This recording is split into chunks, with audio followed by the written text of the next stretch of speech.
I was listening to Mark Steele whine about his life with the pretentious phony background of it being a profound left-wing social critique.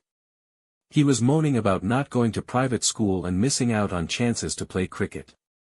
He then whined about how boring conservatives are with their advice to young people being to save and invest. He then mocked people who save their money rather than living like a bohemian. Even though many of his critiques may have a certain level of accuracy, the overall message is one of bitterness which he tries to disguise as some kind of Marxist class analysis. Maybe this is all politics is, a way to make your past more comfortable, but right-wing critiques at least acknowledge social, economic and biological realities. I may have felt similarly to Mark Steele, but my feeling of being misled became focused on the more concrete and primary areas of our society rather than focusing on the smaller less relevant lies. The elements of truth in the grumblings of men like Steele are made redundant by their failure to attack the major formative lies of our society. One who bemoans the lack of opportunities they were afforded or the financial situation that they are in without considering immigration is clearly an intellectual coward.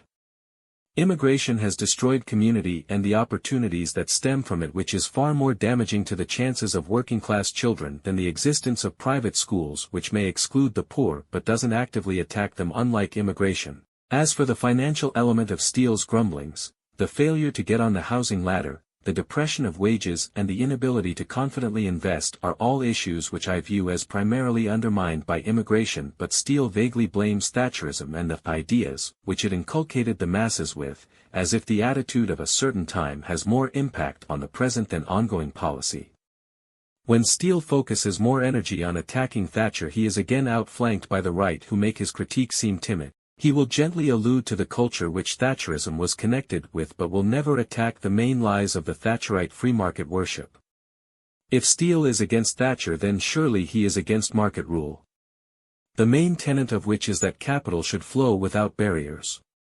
Over the last 50 years the main focus of capital has been on eliminating discrimination, which indicates that discrimination is the what capital fears most. If the main obstacle to market rule is discrimination, which the social conditioning the market czars have implemented seeks to undo, then surely someone like Steele, who is primarily against market rule, should address this.